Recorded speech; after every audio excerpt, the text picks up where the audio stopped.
जाने जहां में खुश आमदीद। आबे हयात की एक और नई एपिसोड के साथ आपकी खिदमत में हाजिर हैं। आपने पिछले एपिसोड में देखा था कि सालार सिकंदर के वालिद मोहतरम सिकंदर उस्मान ने राज अफशां कर दिया था इमामा के ऊपर कि वो अंगूठी 1,37,00,000 की थी।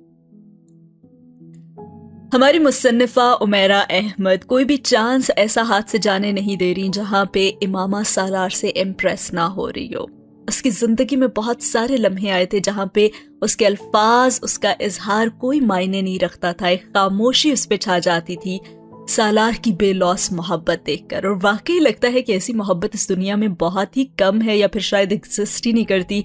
बहुत आइडियल सिचुएशन दिखाई है यहाँ पे मुसन्निफा उमैरा अहमद ने। एहसान मंदी और तशक्कर के लिए दुनिया में मौजूद सारे लफ्ज कभी कभी इस जज्बे और एहसास को किसी दूसरे तक पहुंचने के लिए छोटे पड़ जाते हैं जो इंसान के अंदर से किसी दूसरे के लिए किसी चश्मे की तरह उमड़ता है। और वाकई में ये एहसास इस वक्त इमामा के दिल में सालार के लिए था। उसने उस सामने बैठे शख्स को देखते हुए बस यही सोचा था कि उसकी जिंदगी की किताब का सबसे खूबसूरत तरीन बाब ये था। ये उस अंगूठी की कीमत नहीं थी जिसने इमामा हाशिम की जुबान से लफ्ज छीने थे, बल्कि ये देने वाले शख्स की बेलौस मोहब्बत थी जिसके सामने इमामा खड़ी नहीं हो पा रही थी। वो क्या कहती, सालार सिकंदर से कह ही क्या सकती थी। बिल्कुल ठीक कहा मुसन्निफा ने। और ये स्टोरी सालार और इमामा की मुझे हमेशा उस ड्रामे की याद दिलाती है जिसके इमेजेस मैंने इस वीडियो में भी यूज किए हैं और बाकी वीडियोस में भी यूज किए हैं। अगर आपने वो ड्रामा नहीं देखा तो प्यार लफ्जों में कहा हयात और मुराद की कहानी है जो कि इससे बहुत ज्यादा मैच करती है। और अगर किसी इंसान की पर्सनालिटी मेरे माइंड में आई थी तो वो मुराद ही था, जो अपने उसूलों का बहुत पक्का था और अपने रिश्तों को बचाने के लिए किसी हद तक भी जा सकता था। एक बहुत ही मजबूत कैरेक्टर, एक्स्ट्रा ऑर्डिनरी ज़हीन। इतनी सारी खुसूसियात एक इंसान में पाई जाती हैं और उसमें वफा भी कूट कूट के भरी हो, जरा सी बात नामुमकिन ही लगती है। लेकिन चलिए अगले सीन की तरफ चलते हैं। अगले सीन में उस रात सालार इमामा के हाथ में उस रिंग को ना पाकर पूछे बगैर नहीं रह सका था कि क्या तुमने रिंग उतार दी? तभी इमामा कहने लगी, हाँ, मैं बेवकूफ नहीं हूं कि इतनी कीमती रिंग हर वक्त पहने फिरूं। इमामा ने उसे जवाबन कहा और वो अपने फोन पर कुछ टेक्स्ट मैसेजेस चेक करने में मसरूफ थी। सालार टीवी पर कोई न्यूज चैनल लगाए बैठा था जब चैनल सर्फिंग करते हुए इसकी नजर इमामा के हाथ पर पड़ी थी जो उसके करीब सोफे पर बैठी अपने फोन में गुम थी। तुम्हें मुझे बतानी चाहिए थी इसकी कीमत सालार, उसने सालार से कहा। हाँ भाई, सिर्फ इसी खदशे के तहत नहीं बताया था तुम्हें, और देख लो मेरा अंदाजा ठीक था, तुम इसे भी अब लॉकर में जाके रख दोगी। सालार कुछ नाखुश सा दोबारा टीवी की तरफ से मतवज्जा हुआ। एक लम्हे के लिए तो इमामा खामोश रही और फिर उसने कहा, तो और यहां रखूं साथ लिए फिर ना बेवकूफी है, गुम हो जाए तो। मुझे पहले भी उसके गुम होने का इतना सदमा हुआ था और अब तो हार्ट अटैक ही हो जाएगा मुझे। 1 करोड़ से भी महंगी अंगूठी में कैसे गुम कर सकती हूं? सालार टीवी पर नजरें जमाए बुड़बड़ाया और कहने लगा, तकरीबन 2.25 करोड़। और इमामा की समझ में नहीं आया। क्या? हाँ, इसकी मौजूदा कीमत। वो उसी अंदाज में उसकी तरफ मतवज्जा हुए बगैर बोला, इसीलिए तो नहीं पहन रही, बेवकूफी थी वैसे ये। उसने एक ही सांस में कुछ तवक्कुफ के बाद कहा। क्या बेवकूफी थी? सालार इस पर उसकी तरफ मतवज्जा हुआ। एक प्लॉट बेचकर अंगूठी खरीदना, और वो भी इतनी महंगी, मैं तुम्हारी जगह होती तो कभी ना खरीदती।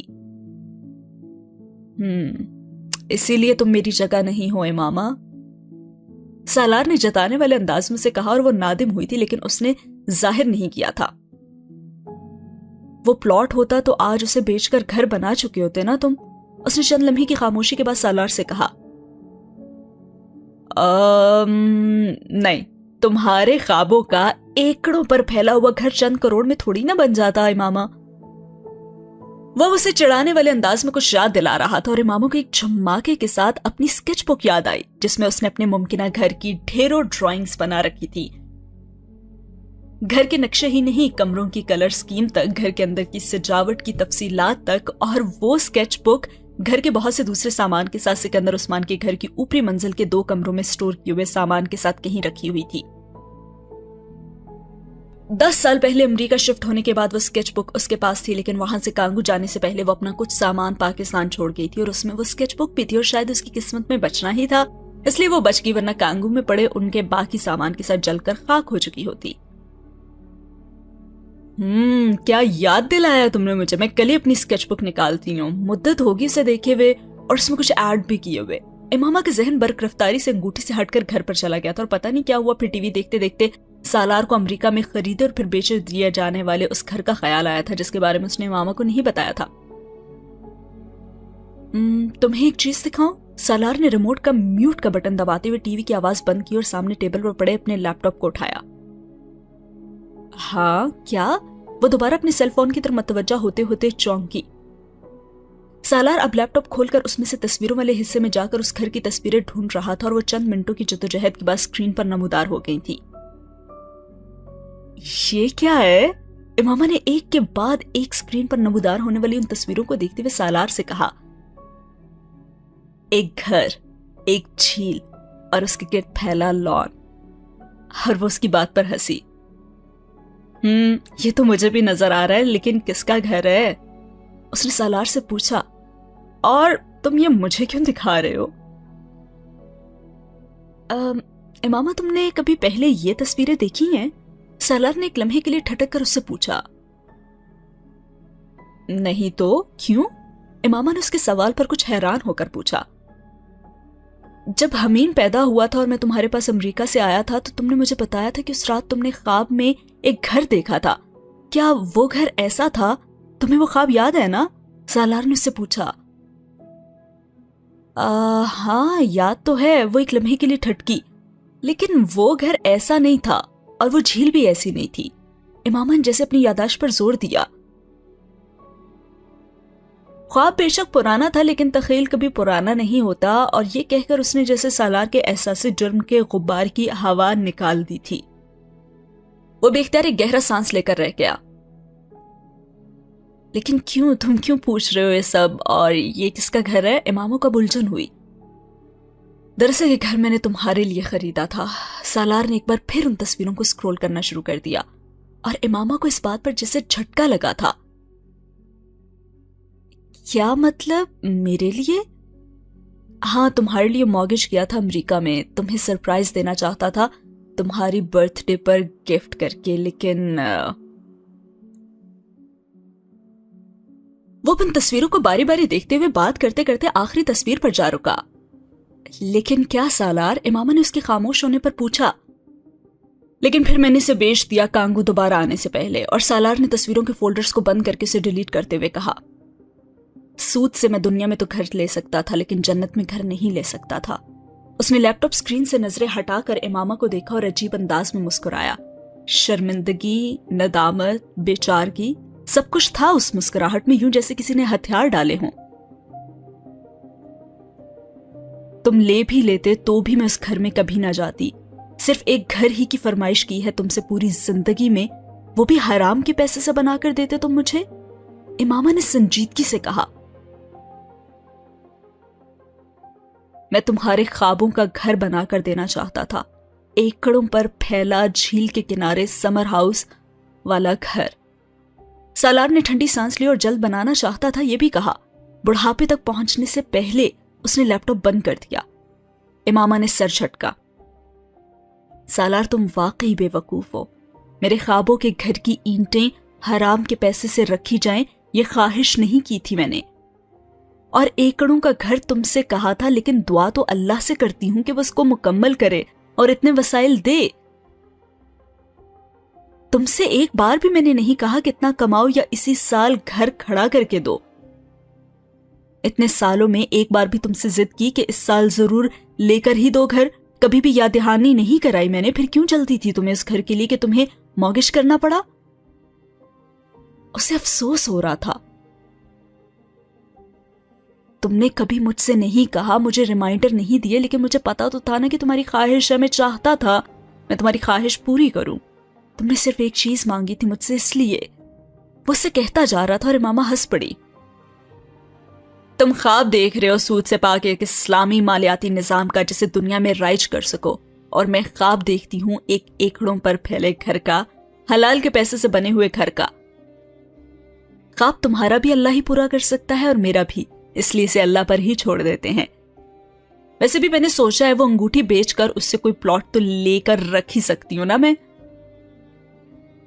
सालार ने बेहद खफकी से उसकी बात काटी। क्या तुम उसे बेच दोगी? और वो हंस पड़ी। नहीं, तुम समझते हो मैं उसे बेच सकती हूं?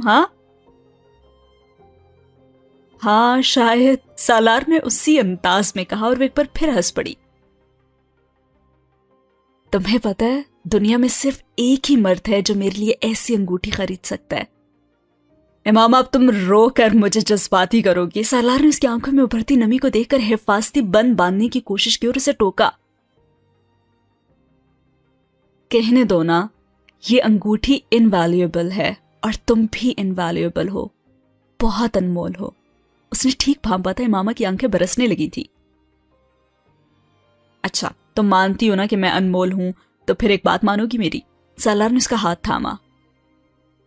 क्या? इसे हाथ में पहन लो प्लीज। अरे गुम हो जाएगी ना, वो रोते हुए बोली। तो मैं तुम्हें और ले दूंगा पक्का। उसने इमामा के आंसू पोंछे। तुम्हारे पास अब बेचने के लिए कुछ है ही नहीं। अच्छा, इमामा ने आंसू की बारिश में भी होशमंदी दिखाई तो वो हंस पड़ा। तुम मुझे बहुत ही अंडर एस्टिमेट कर रही हो इमामा। इससे पहले कि वो कुछ और कहता, बाहर पड़े मैट्रेस पर सोया हुआ हमीन जाग गया था और वो दोनों बैक वक्त उसकी तरफ मतवज्जा हुए और वो नींद में कुछ बुड़बुड़ाया था। आह खुदाया, ये मेरी औलाद अब ये क्या कह रहा है? सालार हैरान हुआ। उसने पहली बार उससे नींद में बातें करते देखा था। शायद तसल्ली नहीं हुई इसकी, कोई बात होगी करने वाली जो इस वक्त याद आ गई होगी करना। इमामा ने गहरा सांस लेकर उठकर हमीन की तरफ जाते कहा, जो मैट्रेस पर बैठे आंखें बंद किए कुछ इस तरह से बोल रहा था जैसे कोई जरूरी बात किसी से कर रहा हो। इमामा ने उसे दोबारा लिटाकर थपकना शुरू कर दिया और उसके बराबर में अंगूठा मुंह में डाले लेटी हुई चुन्नी को देखकर जो गहरी नींद में थी। उसका मैट्रेस हमीन के मैट्रेस के बराबर में था। अगर उसे स्किन एलर्जी ना होती और इमामा एहतियात ना कर रही होती तो वो चुन्नी को अपने मैट्रेस पर ही सुला चुका होता, क्योंकि वो चुन्नी को उन लोगों की तमाम कोशिशों के बावजूद अपनी लेपालिक औलाद मानता था। सालार, इसके बारे में जो भी तय करना है जल्द करो। हमीन जिस तरह इससे अटैच हो रहा है, मैं नहीं चाहती कुछ और वक्त यहाँ रहने के बाद ये यहाँ से जाए तो वो अपसेट हो। इमामा ने हमीन को थपकते हुए हाथ बढ़ाकर चुन्नी पर पड़ी चादर ठीक करते हुए सालार से कहा, सुबह तय कर लो कि इसे कहाँ छोड़कर आना है तो इसे छोड़ आते हैं। जो 2-4 इदारे मुझे मुनासिब लग रहे हैं उनके बारे में इंफॉर्मेशन तो ले आया हूं मैं। सालार ने बेड की तरफ जाते हुए जिस काम को बहुत आसान समझते हुए मामा को हिदायत दी थी, वो काम इतना आसान साबित नहीं हुआ था। अगले दिन वो इस बच्ची को लेकर उन 4 इदारों में गए थे जहां वो उसे रखना चाहते थे।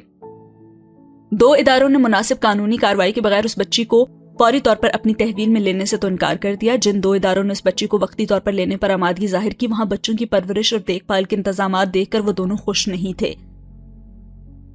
शाम को वो फिर चुन्नी के साथ वापस घर पहुंचे थे और हमीन की बाछे चुन्नी को एक बार फिर देखकर खिल गई थी। वो सुबह भी बड़ी मुश्किल से ही चुन्नी को रुखसत करने पर तैयार हुआ था और अब चुन्नी की वापस आमद उस घर में उसके लिए एक बिग न्यूज थी और चुन्नी भी उसे देखकर कुछ इसी तरह नहाल हुई थी। 2 दिन मुंह से कुछ भी ना बोलने के बावजूद उसकी आंखों की चमक और चेहरे की मुस्कुराहट और खिलखिलाहट ये अयान करने के लिए काफी थी कि उस पर भी हमीन का सामना करने पर असर वही हो रहा था जो हमीन पर हो रहा था।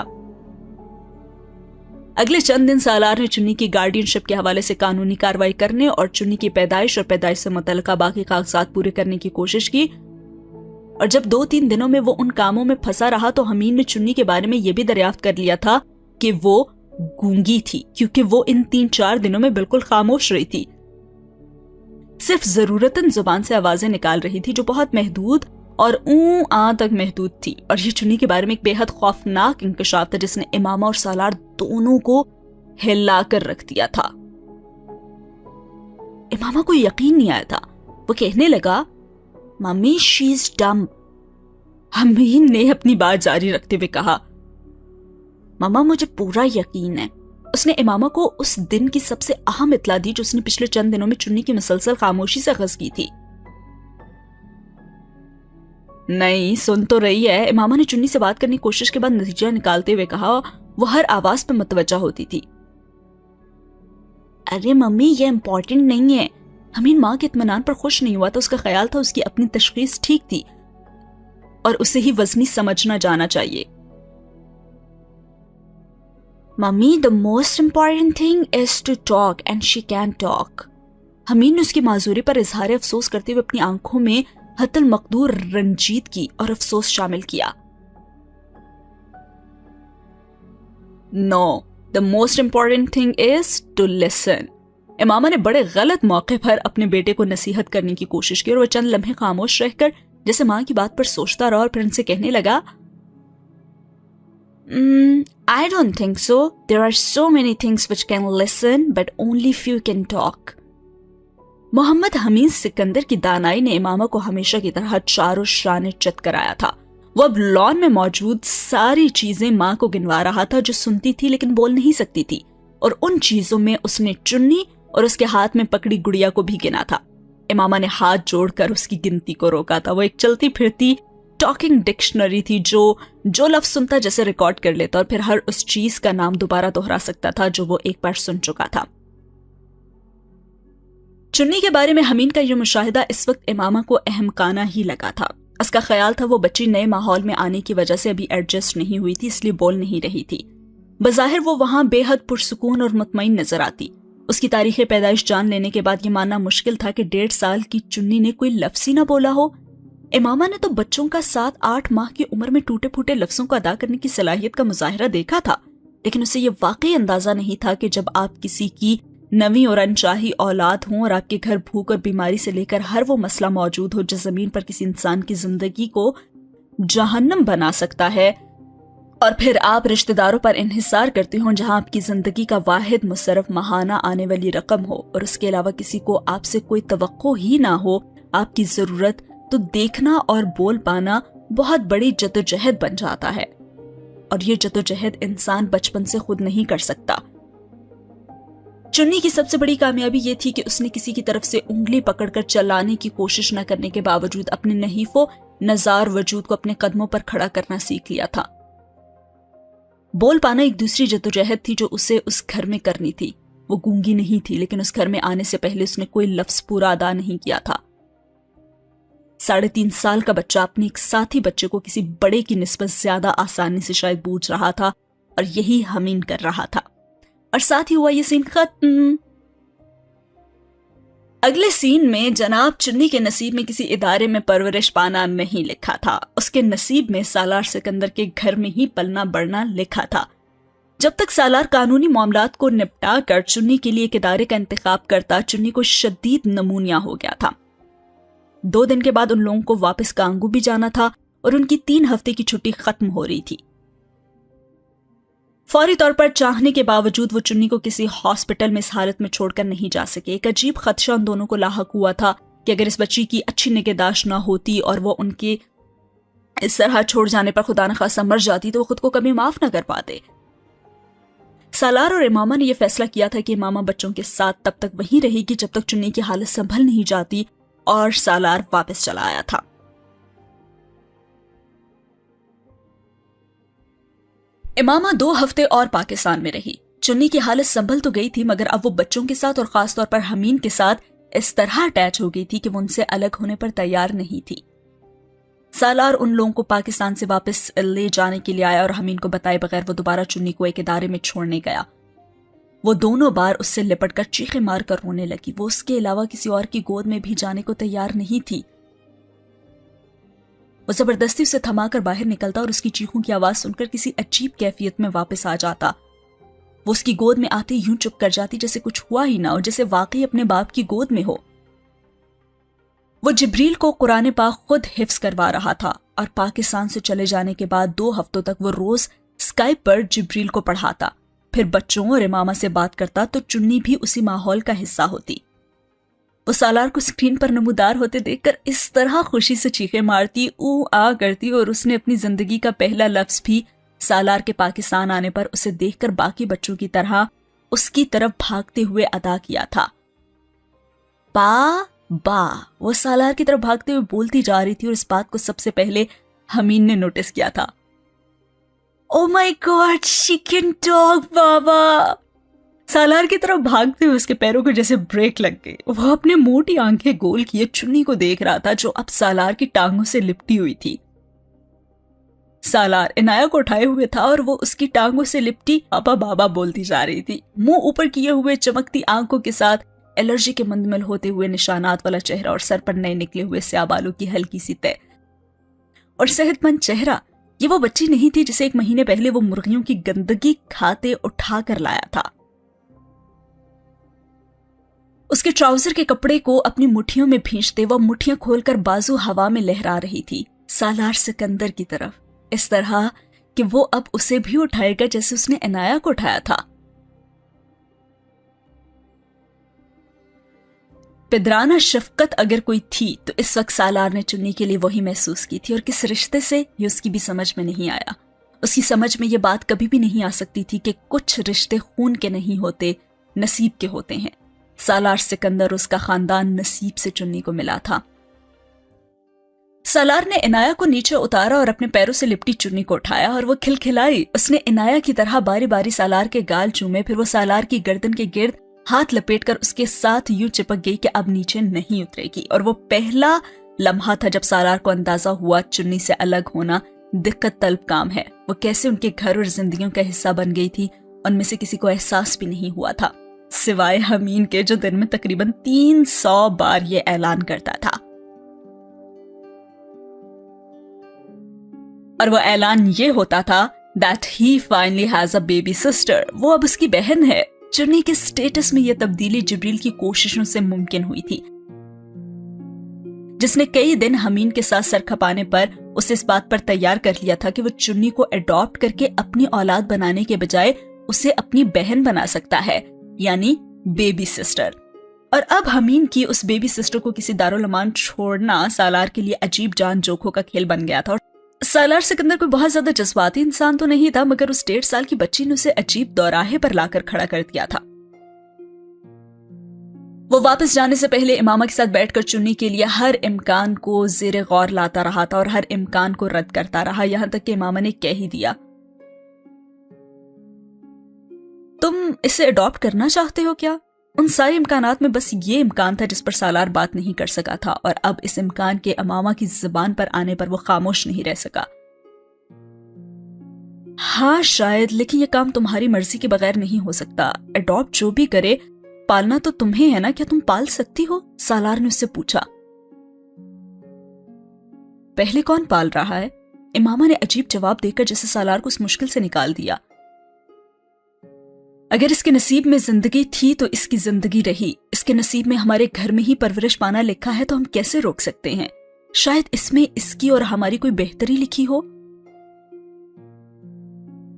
इमामा ने सालार से कहा था, लेकिन जो उसने सालार से नहीं कहा था वो ये था कि वो सालार के लाशऊर में मौजूद उस एहसास से जुर्म को खत्म करना चाहती थी जो चुन्नी की फैमिली के साथ होने वाले हादसे से पैदा हुआ था। अगर इस बच्ची की अच्छी तालीम और तरबियत कोई कुफारा हो सकता था तो इमामा हाशिम अपने शौहर के लिए ये कुफारा अदा करने को तैयार थी।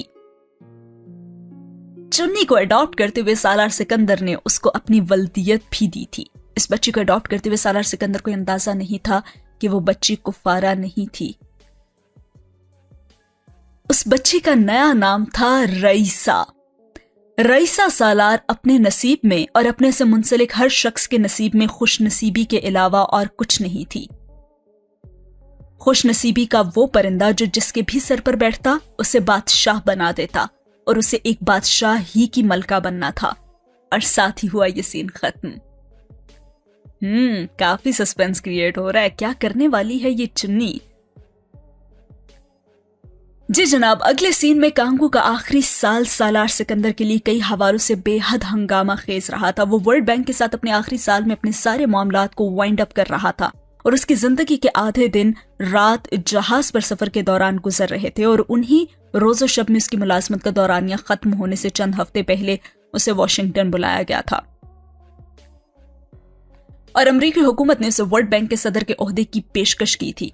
वो ऑफर जो पिछले 1.5 साल से उसे बिला वास्ता की जा रही थी और वो उसे एक सब्ज पाक समझकर नजरअंदाज कर रहा था, वो एक ठोस हकीकत बनकर उसके सामने आ गई थी।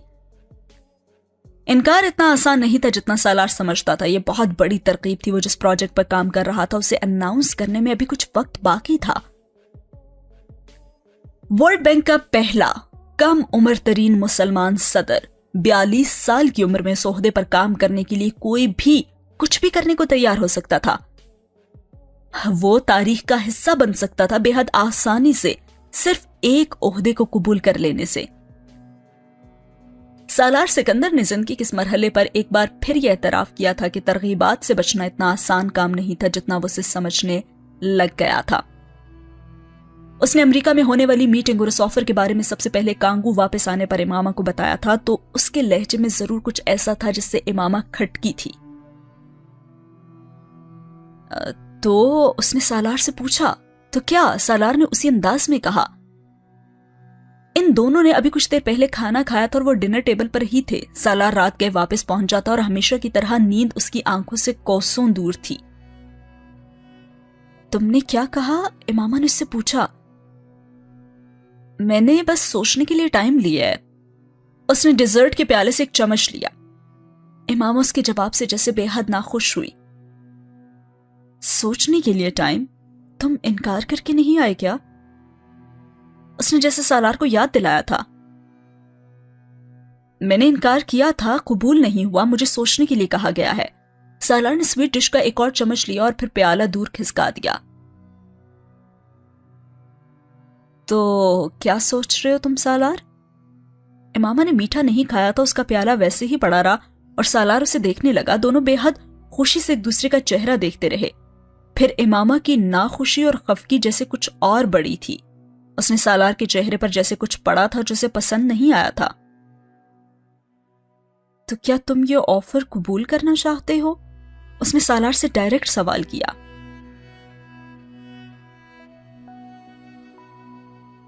کرنی چاہیے کیا؟ سالار نے جواباً پوچھا. بالکل نہیں. اتنا حتمی اور دو ٹوک جواب آیا تھا کہ سالار بول ہی نہیں سکا. اسے شاید پھر ویسے ہی جواب اور رد عمل کی توقع تھی جو اس نے نائب صدارت آفر ہونے پر اس کے سوال پر دیا تھا. کیا تمہیں یاد نہیں تم کس مقصد کے لیے کام کر رہے ہو اور کیا کرنا چاہتے ہو؟ امامہ نے جیسے اسے یاد دلایا. بالکل یاد ہے مجھے. تو پھر الجھن کس بات کی ہے؟ امامہ نے پوچھا. الجھن نہیں ہے، صرف یہ سوچ رہا ہوں کہ ابھی تھوڑا وقت چاہیے مجھے اپنے پروجیکٹ کو عملی شکل میں دنیا کے سامنے لانے کے لیے. ورلڈ بینک کے صدر کے طور پر کام کر لوں گا تو اس پروجیکٹ میں مجھے بہت مدد ملے گی. میری اور اس پروجیکٹ کی ریپیوٹ بہت بڑھ جائے گی. ڈھیروں کمپنیز اور انویسٹرز ہماری طرف آئیں گے. بہت سی جگہوں پر مجھے تعارف کروانا ہی نہیں پڑے گا. امامہ نے اسے ٹوکا. تو کیا بس صرف یہی وجہ ہے؟ اور پھر وہ اسے دیکھنے لگا. وہ پھر حتمی انداز میں اس کا چہرہ دیکھ رہی تھی. وہ دنیا میں ان چند انسانوں میں سے تھی جس کے سامنے وہ جھوٹ نہیں بول پاتا تھا، کوشش کرنے کے باوجود، کیونکہ وہ اس کا جھوٹ پکڑ لیتی تھی. پتہ نہیں یہ بیویوں کی خصوصیت تھی یا صرف امامہ ہاشم کی. لیکن سالار نے پھر بے حد مدھم آواز میں وہ ترغیب سامنے رکھی کہ ورلڈ بینک کے صدر کے طور پر ایک مسلمان کی تعیناتی ایک احساس بھی تو ہے امامہ. اچھا سالار، ورلڈ بینک ہے کیا؟ جن ہے؟ ہوا ہے؟ کیا ہے؟ کچھ بھی نہیں. سود کا کام کرنے والی قوموں کا ایک اجتماع. اور کیا ہے؟ کیا اعزاز والی بات ہے اس میں کہ سود کا کام کرنے والی ان قوموں کی سربراہی ایک مسلمان کے پاس ہے؟ یہ اعزاز نہیں، شرم سے ڈوب مرنے والی بات ہے کسی مسلمان کے لیے.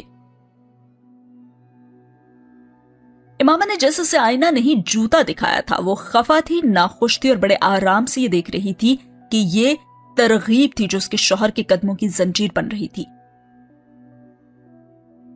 جس پروجیکٹ پر تم کام کر رہے ہو اس میں کامیابی تمہیں اللہ نے دینی ہے. تمہارے علم، تمہارے تجربے، تمہاری قابلیت اور ورلڈ بینک کے ساتھ منسلک رہنے والی شناخت نے نہیں. تم اب 40s میں آ چکے ہو، بچے بڑے ہو رہے ہیں، وقت گزرتا جا رہا ہے. 5 سال ورلڈ بینک کا صدر رہنے کے بعد تم 47 سال کے ہو چکے ہوگے.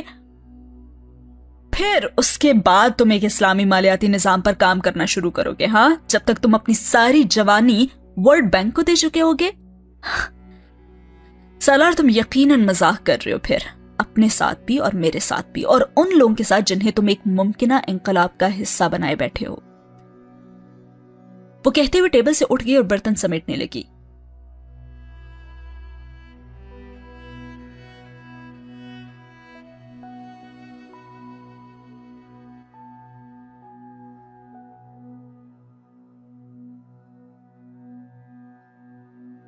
ارے رکو، سنو، تمہیں پتہ ہے ماما میری زندگی کا سب سے بہترین ایسٹ کیا ہے؟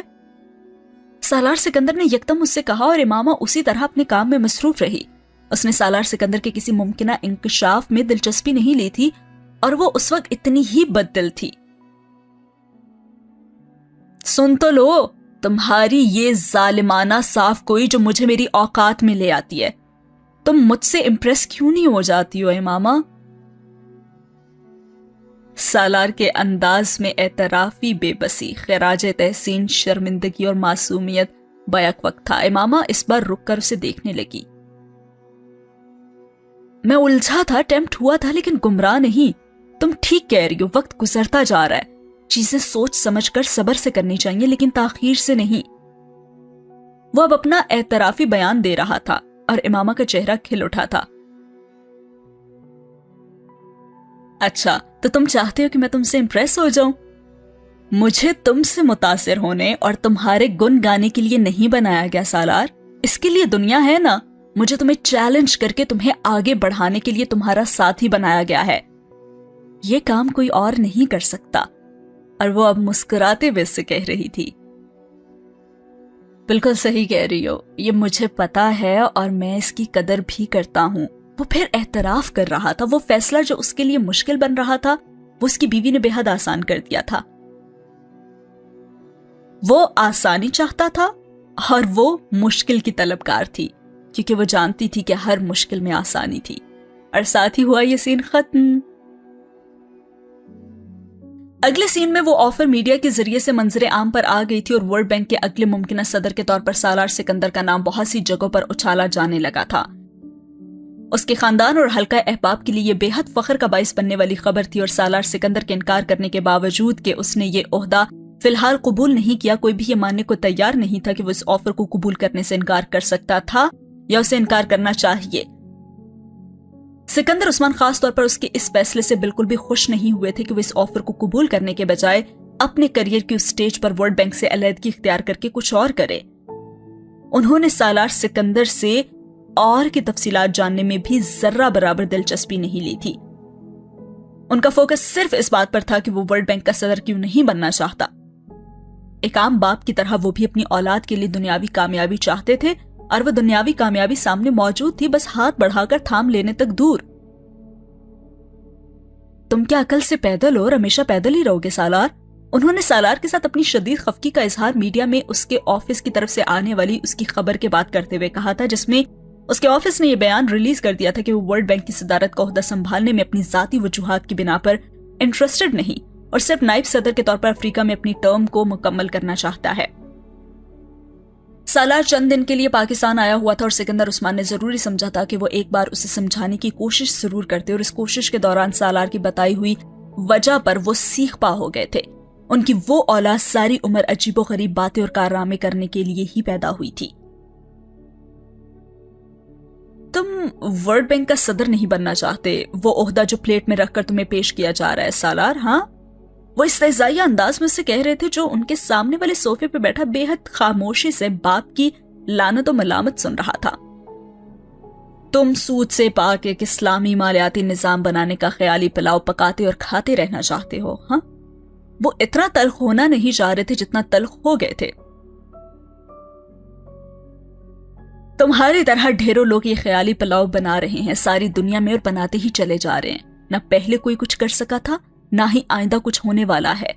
وہ سالار سکندر کو جیسے آئینے میں وہ عکس دکھانے کی کوشش کر رہے تھے جو ان کے خیال میں اسے کوئی دکھا نہیں پا رہا تھا۔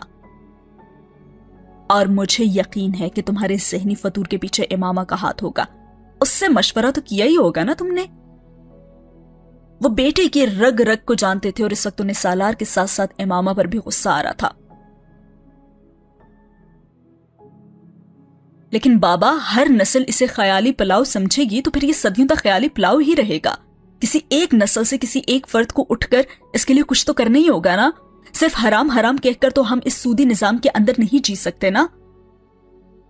سالار سکندر کو اپنے باپ کی باتیں کڑوا سچ تو لگی تھی، لیکن وہ انہیں نکلنے کے لیے تیار نہیں تھا. تم جانتے ہو سالار، یہ جو موجودہ نظام ہے اسے ہٹانا کیوں مشکل ہے؟ سکندر عثمان نے بے حد سنجیدگی سے کہا، کیونکہ یہ افراد کا بنایا ہوا نظام نہیں، ریاستوں کا بنایا ہوا نظام ہے، فلاحی ریاستوں کا. وہ بے شک اسلامی نہ ہو، لیکن وہ اپنے اندر اس نظام کو چلا کر کم از کم اپنے معاشرے میں لوگوں کو ایک فلاحی سسٹم دیے ہوئے ہیں. تم افراد کو چیلنج کر سکتے ہو لیکن ریاستوں کو چیلنج نہیں کر سکتے. جب تک مسلم ممالک خود ایک مضبوط اقتصادی نظام بنانے کی کوشش نہیں کرتے، جب تک اسلامی فلاحی ریاستوں کی شکل میں سامنے نہیں آتے، کچھ نہیں بدلے گا. کہیں بھی دنیا ایسی ہی رہے گی جیسی ہے. اقتصادی نظام کیا، ہر نظام صرف طاقتور کا چلے گا. کمزور کی عقل میں کسی کو دلچسپی نہیں ہوتی. سکہ طاقتور کا ہی چلتا ہے. یہ سود کی جنگ نہیں، یہ قوموں کی جنگ ہے، اور ہم مسلمان ہیں، نکمے اور نااہل ہیں. قوم کے لیے نہیں، اپنے لیے جیتے ہیں. اس وقت اس لیے مار کھا رہے ہیں اور کھاتے ہی رہیں گے جب تک ایسے ہی رہیں گے. وہ یہود و نصارہ ہیں، یہ ان کے عروج کی صدی ہے. وہ با علم اور با عمل ہیں، اپنی زندگیاں اپنی قوموں کے لیے قربان کرنے کا عزم اور حوصلہ رکھتے ہیں. اس لیے وہ راج کر رہے ہیں، راج کرتے رہیں گے جب تک ان کے اندر یہ جذبہ موجود ہے. اور ہم کیا کرتے ہیں؟ بد دعائیں دے کر کسی قوم کو زوال نہیں دلا سکتے. ہم دہشت گرد بن کر بھی کسی قوم کے کچھ لوگ ہی مار سکتے ہیں، کچھ عمارتیں ہی تباہ کر سکتے ہیں، خوف پھیلا سکتے ہیں. لیکن دنیا پر اپنی حاکمیت قائم کرنے کے لیے ہمیں مغربی اقوام سے بڑھ کر باعمل ہونا پڑے گا. اور یہ مقابلہ بہت مشکل ہے، اور یہ مقابلہ افراد نہیں کرتے، اقوام کرتی ہیں متحد ہو کر. واقعی سکندر عثمان نے جو بھی کہا تھا ٹھیک کہا تھا. سالار سکندر بھی کچھ سال پہلے تک ایسے ہی سوچتا تھا، اور اس کی سوچ آج بھی وہی ہوتی تو وہ باپ کی ہاں میں ہاں ملاتا. لیکن وہ کہنے لگا، بابا آپ ٹھیک کہتے ہیں، جب تک کسی قوم کے افراد صرف اپنے لیے جیئیں اور مریں گے تب تک کچھ نہیں بدلے گا. جب لوگ قوم کے لیے سوچنا شروع کریں گے سب کچھ بدل جائے گا. اس نے سکندر عثمان سے کہا، بابا جن معاشروں اور اقوام کی مثالیں آپ دے رہے ہیں ان کے ڈھیروں افراد نے اپنی زندگیاں لیبارٹریز، لائبریریز اور اپنے سٹڈی ٹیبلز پر صرف اس خواب اور عزم کے ساتھ گزاری تھی کہ جو کام وہ فرد کے طور پر کر رہے ہیں وہ ان کی قوم کے لیے بہتر ثابت ہو. ان میں سے کوئی بھی پرسنل گلوری کے لیے زندگی قربان نہیں کر رہا تھا، اور نہ وہ بانی اور موجد کے طور پر کوئی پہچان بنا کر تاریخ کا حصہ بننا چاہتے تھے. وہ بس سٹیٹس کو توڑنا چاہتے تھے، اپنی قوم کے کل کو اپنے آج سے بہتر بنانا چاہتے تھے. اور یہ خواہش میری بھی ہے. ایک کوشش اپنی قوم کے لیے مجھے بھی کر لینے دیں. مقالے اور کتابیں لکھ لکھ کر اپنا بڑھاپا میں نہیں گزارنا چاہتا پاپا. سکندر عثمان بہت دیر تک بول نہیں سکے تھے. اس نے انہی کی باتوں کا حوالہ دے کر ان سے بحث کی تھی، اور ہمیشہ کی طرح وہ بحث جیت گیا تھا. ورلڈ بینک کے کتنے صدر گزرے ہیں مجھ سے پہلے، کسی کو نام بھی یاد نہیں ہوگا. انہوں نے ورلڈ بینک کے طور پر کیا کارنامے کیے ہوں گے یہ بھی کسی کو یاد نہیں. یاد اگر کسی کو ہے تو ورلڈ بینک کا نام ہے. کسی ہرکارے اور پرزے کا نام کسی کو یاد نہیں بابا. میں ایسے کسی ہرکارے اور پرزے کے طور پر تاریخ کا قصہ بننا ہی نہیں چاہتا. میں کوشش کرنا چاہتا ہوں، شاید اس میں کامیاب ہو جاؤں، اور ناکام بھی رہا تو بھی کوئی احساس جرم تو نہیں. یہ احساس تو نہیں رہے گا کہ میں سود کھانے اور کھلانے والوں کے ساتھ زندگی گزار کر مرا. سکندر عثمان سالار سکندر کی دلیلوں کا جواب کبھی بھی نہیں دے سکتے تھے. تب بھی نہیں جب وہ ایک ٹین ایجر تھا، اور اب بھی نہیں. اب اس کے پاس جو دلیل تھی وہ بے حد وزنی ہو گئی تھی. اور سکندر عثمان نے ہتھیار ڈال دی اور کہنے لگے، ٹھیک ہے، تم جو کچھ کرنا چاہتے ہو کرو. انہوں نے بے حد مایوسی سے کہا، تم نے پہلے کبھی میری بات نہیں مانی تو اب کیسے مانو گے؟ مجھے بس افسوس یہ رہے گا کہ تم بہت زیادہ کامیاب ہو سکتے تھے، اس سے کئی گنا زیادہ ترقی حاصل کر سکتے تھے، لیکن تمہارے ذہنی فطور نے ہمیشہ تمہاری ٹانگ کھینچی. اور یہ صرف تمہارا مسئلہ نہیں، ضرورت سے زیادہ ذہین ہر مسلمان کا مسئلہ ہے. تم لوگ ہمیشہ دو انتہاؤں کے درمیان جھولتے رہتے ہو. نہ خود چین سے رہتے ہو، نہ اپنے سے وابستہ لوگوں کو رہنے دیتے ہو. وہ طنز کرنے کے بعد اب ایک روایتی باپ کی طرح اسے بتا رہے تھے اور سالار مسکرایا. وہ باپ کی مایوسی کو سمجھ سکتا تھا. وہ ان کا خواب توڑ رہا تھا. لیکن بابا، مجھے یقین ہے میں جو بھی کرنے جا رہا ہوں وہ صحیح ہوگا، اس لیے آپ پریشان نہ ہوں. اس نے سکندر کو تسلی دی.